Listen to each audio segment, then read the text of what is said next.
Good morning, one and all. In previous lecture, we discussed about the important issues which are present while fabricating the chip, like wire parasitics and signal integrity issues. In today's lecture, we will discuss about what is the input-output architecture and pad design for system-on-chip design. And these are also important while fabricating that chip. What it mean by how to design the I/O architecture? What is the importance of pad? What is the importance of pad frame? What is the importance of package? These are the topics of today's agenda. Now, let's talk about the I/O architecture. As we know that the pads and their associated drivers, these are distributed around the edge of the chip. Means all the I/O input-output pads, the input-output pins, these are placed on these pads around the edge of their chip. The advanced and high density packaging scheme, they devote a layer of metal to the pads and they distribute them across the entire chip base. Means the packaging scheme, different types of packages also plays important role for distributing this layer of metal of pads across the entire chip. And each pad must have large enough, means size of the each pad must be the large enough so that the wire shoulder on it can be occupied and it should have ample space. Hence, it must also include the input and output circuitry as per the requirement of pad. Hence, the I/O architecture considers all these points. Means the pad must have large enough space, the pad must include the input output circuitry, and this all the package, particular package which is selected to which distribute these pads across the surface. Means all these points should be considered while designing the I/O architecture.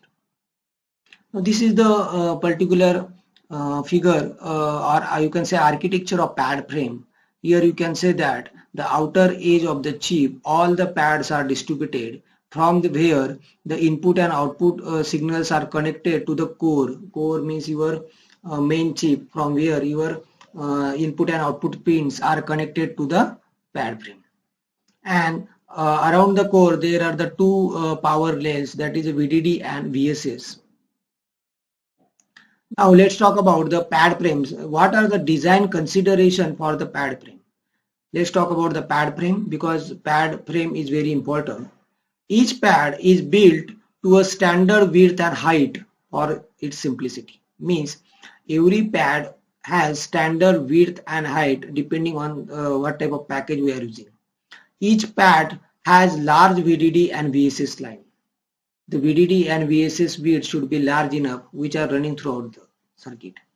A pad includes the large piece of metal to which external wire is soldered. Means pad has the wire length, that is the width of that wire. It should be the it should include the large piece of metal so that the external wire should be soldered to that metal. If the pad requires external circuitry, it is usually put on the side of the pad which is closest to the chip core. Means if external circuitry is required for some switching between input and output of the pad switching, then it is put on the side of the pad which is closest to the chip core. Means it is the distance or that circuitry should be placed nearer to the chip core. The chip core fits in the middle of the pad ring. The chip core is always placed at the middle of the chip pad ring. If the pad ring is not completely filled with the pad, then spacers are added to keep the power lines connected. Means if we are using the very less number of pads on the pad ring, then at that time we have to add some spacers so that the power lines should the spacers, they should be connected to the power lines to avoid some distortion on the circuits. Then placement of pads around the ring is usually determined by the required order of pins on the package. Means which pad is placed at what location, which is decided by required order of pins on that package. Wires to that package cannot be crossed. Means two wires cannot be crossed because it again introduces the signal integrity issues without danger of shorting. So if package pins are required in a certain order, then pad must be arranged in that order. If there is a certain requirement that package pins should be in some specific order, at that time you have to arrange the pad in that order. And order of that pins on the package determines routability of the pad, because from the pad the signals are going to the chip. Hence, that order of pin of the package, it determines routability order.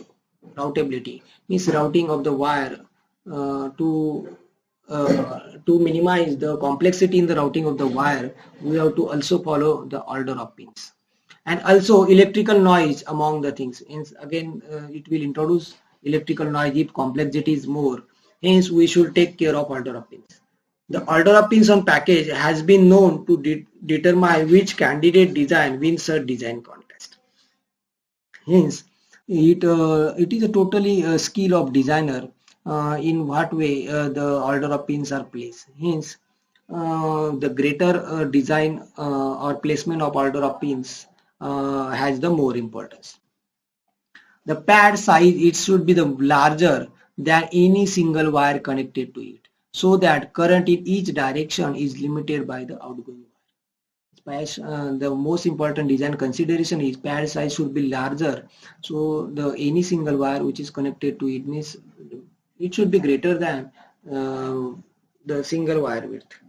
If we want to use the multiple power pins to limit the inductive voltage drop, we can use the several VDD and VSS around the ring. In some cases, there is a requirement that to limit the voltage drop on the chip. Hence, we can use the multiple power rail of VDD and VSS, and we can place around that ring. These VDD and VSS are the easiest pad to design because they require no circuitry. Each is a blob of material connected to appropriate ring. These VDD and VSS power rails or pads, these are the easiest pad to design because they require nothing extra circuitry, and they are connected to the metal of appropriate ring. Now this is about the design consideration of pad frame. Now let's talk about the pad design. Pad design consists of pads and pad circuitry design. The pads are used for input and output signal which require different supporting circuitry. Means pads, these are useful for input and output signals. Means pad can from pad the input it may be the input pad, we can use it as the input pad or output pad also. And for that purpose, to switch between input and output pad, it requires the supporting circuitry. Pad useful for both input and output, sometimes known by its trade name of tri-state. This tri-state signal, you can say whether it can be used as an input pin or output pin. Hence, it is given as a name tri-state, and it combines both input and output pads. This is the extra circuitry required. Now, what are the input pads? The input pad includes circuitry to shift the voltage level or otherwise condition the signals. And main job of this input pad is to protect the chip from the static electricity. Now, the input pad include the shift voltage level, or you can say the otherwise conditions the signals. And the most important point for the input pad is there should be a protection circuitry to protect the chip from the static electricity of that pad. Now, what are the causes of this static electricity? The people or equipment can easily deliver a large static voltage to a pin when handling a chip. It means when we are handling that chip, as these are the MOSFETs material, and because of this, which are very sensitive, and this capacitance going to be changed. Hence, it will introduce the large static voltage. MOS circuits are particularly sensitive to the static discharge because they use the thin oxide. Because of thin oxide, these are sensitive to the static discharge of that capacitance. Hence, the input pad must use the protect circuitry means to protect the chip core from the static electricity. This gate oxide, which is very thin in the MOS, which may have few hundred angstrom thick, it can be totally destroyed by a single static jolt, which are shorting the transistor gate to its channel. What happens when any equipment or person handle that chip or handle that core, because of a small size of gate oxide, this chip can be totally destroyed by shorting the gate and channel of the transistor. Hence, input pad plus protective circuitry between the pad itself and transistor gates in the chip core. Hence, every chip core consists of two extra protective circuitry along with the input pad. The electrostatic discharge, they can cause the two types of problem. Now, if by mistake the protective circuitry designer doesn't add it on the chip, then it can cause the two problems. First, dielectric rupture and charge injections. When the dielectric ruptures, the chip structure can short together. Means chip structure can it will short the different path and wires signals, and charge injected by an ESD can be sufficient to damage the small on-chip devices, and because of this electrostatic discharge, other small devices can again damage due to this ESD. And this is a requirement of the input pad. Means input pad must include the protective circuitry to avoid the electrostatic distortion. And second, output pad. Now, electrostatic discharge protection is not needed for the output pad because pad is not connected to any transistor gate. Okay, as output pad provides the signal to the external environment of the chip. Hence, it is not connected to the any transistor gate. Hence, there is no requirement of protection circuitry. The main job of output pad is to drive the large capacitance which are seen on the output pins.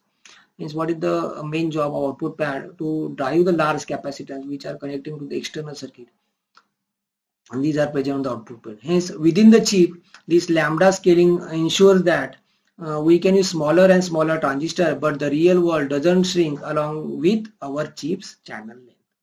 Yes, because output pads are connected to the external world. Hence, the real world doesn't shrink along with the chip's channel length. As we are going to reduce the channel length on the chip MOSFETs, but external circuitry doesn't operate on these smaller voltages. Hence, the main job of output pad is to drive the large capacitance. This is the diagram of output pad, which is present at the output of the simple NAND gate. Now, what are the three-state pad circuit? The three-state pad, these are useful for both input and output. The pad cannot be used as input and output summary. As we know that the single pad, we cannot use the input and output at a time. Means to switch between this input and output pad, the three-state pad circuit can be used. The chip core is responsible for this switching between the rows. Means chip core decides whether the pad is used for input as well as input or output. Hence, pad requires the electrostatic discharge protection circuit when pad is used as an input, and pad requires the output driver when it is as used as output. Hence, plus output pad also consists of circuitry to switch the pad between input and output. This is about the three-stage circuit. Now, again, a pad consists of some testing circuit like boundary scan for the pad to check the functionality of the input and output throughout the chip through the pads. Pad may include circuitry to support the boundary scan, which configure the chip pins as the LSSD pin chain. Okay, means it consists of the extra circuitry which is to support this boundary scan testing, and these chip that support this boundary scan, it can be obtained. Sorry, it can be chained to form a single scan path for all the chip on printed circuit board. It form a single chain of path throughout the throughout the pad frame. And boundary scan makes the printed circuit board much easier to test because it makes the chip separately observable and controllable. This scan path, which consists of different testing points, along the pad frame at the outer edge of the circuitry. These are clearly observable and controllable. Boundaries can support equipment require some circuitry on the pins, which correspond to the chip's primary input and outputs, along with the small controller and few pins dedicated for boundary scan configuration. Means what it consists of. Boundary scan path consists of some extra circuitry which are present along with the primary input and output pad. And it consists of some small controller to control the scan directions, and few pins which are dedicated to check the testing point for boundary scan configurations. This is about the I/O architecture and pad design for the system on chip. Again, this plays important role because input and output are provided through these output pads, and to avoid the chip damage from electrostatic discharge, it consists of extra protective circuitry along with the input pad. Hence, in today's lecture, we discuss about the I/O architecture and pad design. Okay, thank you. Here we will end our unit number 2, digital design and issues. Thank you.